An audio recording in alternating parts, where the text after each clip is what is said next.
Hello friends, आज हम बात करेंगे प्रश्नावली 13.6 पर। तो आइए देखते हैं प्रश्नावली 13.6 का पहला प्रश्न। प्रश्न में हमें पूछा गया है, एक बेलनाकार बर्तन के आधार की परिधि 132 सेंटीमीटर और उसकी ऊंचाई 25 सेंटीमीटर है। इस बर्तन में कितने लीटर पानी आ सकता है?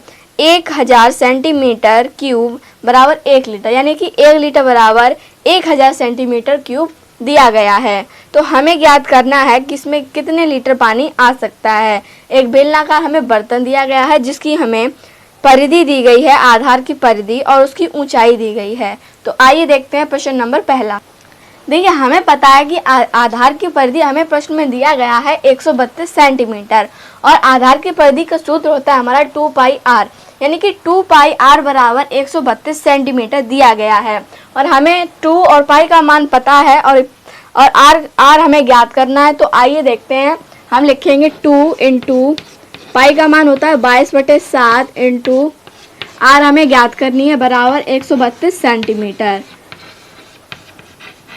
अब देखिए, यहाँ पर कुछ कटेगा तो है नहीं, हम इसका गुणा करेंगे 22 और 2 का, तो 44/7 आ जाएगा। तो आर बराबर 132 सेंटीमीटर इंटू, इधर गुणा में है, इधर जाएगा तो भाग में हो जाएगा, तो हमारा ये पलट भी जाएगा, तो हो जाएगा 7/44 सेंटीमीटर। सॉरी, सेंटीमीटर नहीं है यहाँ पर, तो 132 सेंटीमीटर इंटू 7/44, ठीक है ना। तो आर बराबर 44 से हम इसको काटेंगे 3 बार, 44 तियाँ 132 होता है, तो 7 तियाँ 21, यानी कि 21 सेंटीमीटर ये हमारा आर का मान आ गया है। तो इस प्रकार आपने प्रश्न नंबर पहले का आर का मान देख लिया है, यानी कि त्रिज्या हमारी निकल आई है 21 सेंटीमीटर।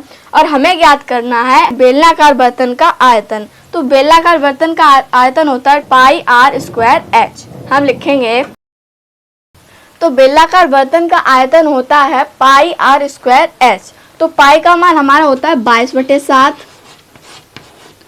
इंटू आर अभी हमने ज्ञात की, आर का मान हमारा आया है 21 सेंटीमीटर। तो आर का स्क्वायर दिया गया है, तो हम 21 को 2 बार लिख सकते हैं। और एच यानी कि ऊंचाई हमारी दी गई है प्रश्न में 25 सेंटीमीटर, ठीक है। तो अब हम इनको काटेंगे, 7 तियाँ 21। अब हम इन सभी का गुणा करेंगे, ठीक है। तो इस प्रकार हम इन सभी का गुणा करेंगे, 25 इंटू 21 इंटू 3 इंटू 22 का गुणा करेंगे, तो हमारा आंसर आ जाएगा 34,650 सेंटीमीटर क्यूब, ठीक है। तो ये हमारा सेंटीमीटर क्यूब आया है, और हमें ज्ञात करना है इसमें कितना लीटर पानी भर सकता है। हमारा प्रश्न में दिया गया है कि 1000 सेंटीमीटर क्यूब बराबर 1 लीटर है, तो इतने में कितने लीटर होगा। तो हम 1000 का गुणा कर सकते हैं। यहाँ पर हम लिखेंगे 34,650 बटे 1000, 0 से 0 कट गया, और 2 अंक पहले, 2 अंक नीचे हैं, तो 2 अंक पहले ऊपर दशमलव लग जाएगा, यानी कि हमारा आंसर आएगा 34.65 लीटर, ठीक है। तो 34.65 लीटर ये हमारा आंसर आ गया है प्रश्न नंबर पहले का। प्रश्न नंबर पहले में हमें बेलनाकार बर्तन दिया गया था, और उसमें पानी भरा है, कितना पानी भरा है ये हमें ज्ञात करना था। तो हमने ज्ञात कर लिया 34.65 लीटर पानी इसमें आ जाएगा। तो इस प्रकार आपने प्रश्न नंबर पहला देखा। अब हम बात करते हैं प्रश्न नंबर 2 की। तो फ्रेंड्स, अब हम बात करते हैं प्रश्न नंबर 2 में। तो प्रश्न नंबर 2 में पूछा गया है, लकड़ी के एक बेलनाकार पाइप का आंतरिक व्यास 24 सेंटीमीटर है और बाहरी व्यास 28 सेंटीमीटर है। इस पाइप की लंबाई 35 सेंटीमीटर है। इस पाइप का द्रव्यमान ज्ञात कीजिए यदि 1 सेंटीमीटर क्यूब लकड़ी का द्रव्यमान 0.6 ग्राम है। तो हमें लकड़ी का एक पाइप, बेलनाकार पाइप दिया गया है, जिसका हमें आंतरिक व्यास और बाहरी व्यास दिया गया है, और हमें इसका द्रव्यमान ज्ञात करना है। तो आइए देखते हैं प्रश्न नंबर 2। हमें पता है बेलनाकार पाइप की बाहरी त्रिज्या और आंतरिक त्रिज्या। तो हमें पता है कि बेलनाकार पाइप की बाहरी त्रिज्या 14 सेंटीमीटर। 14 सेंटीमीटर कैसे आए, क्योंकि हमें बाहरी व्यास दिया गया था 28 सेंटीमीटर, और व्यास का आधा त्रिज्या और त्रिज्या का 2 गुना व्यास होता है। तो हमें व्यास दिया गया था, और व्यास का जब हमने आधा किया तो 14 सेंटीमीटर ये हमारी बाहरी त्रिज्या आ गई है। और आंतरिक त्रिज्या इसी प्रकार 24 सेंटीमीटर दिया गया था, हमने आधा किया तो 12 सेंटीमीटर आ गया है और बेलनाकार पाइप की ऊंचाई हमारी 35 सेंटीमीटर है। ये हमें क्वेश्चन में ही दिया गया है और हमें इस पाइप का आयतन ज्ञात करना है। मान सकते हैं हमें पाइप का आयतन ज्ञात करना है, तो पाइप का आयतन बराबर हम लिख सकते हैं बाहरी त्रिज्या, बाहरी आयतन माइनस आंतरिक आयतन हम लिख सकते हैं। तो देखिए बाहरी आयतन और आंतरिक आयतन हम कैसे निकालेंगे।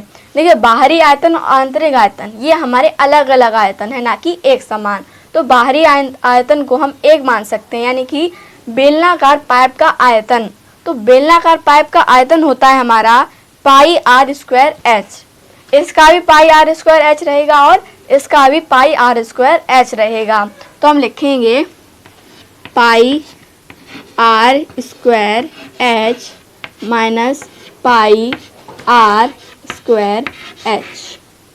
देखिए यहाँ पर भी आर स्क्वायर है, तो आर स्क्वायर में हम कंफ्यूज हो जाएंगे। तो हम मान सकते हैं यहाँ पर आर स्क्वायर 1 पहली आर है ये और ये दूसरी आर है, हम ऐसे लिख सकते हैं। ठीक है, तो हम पाई आर स्क्वायर से हम अपना मान निकालेंगे। अब देखिए यहाँ पर हमारा पाई और एच कॉमन है दोनों में, तो हम इनको कॉमन एक बार में ही कॉमन लिख सकते हैं।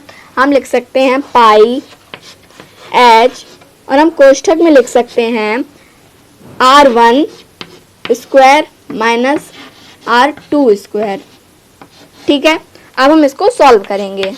तो पाई का मान होता है 22/7 और एच यानी कि ऊंचाई हमारी दी गई है 35 सेंटीमीटर, तो हम लिखेंगे 35।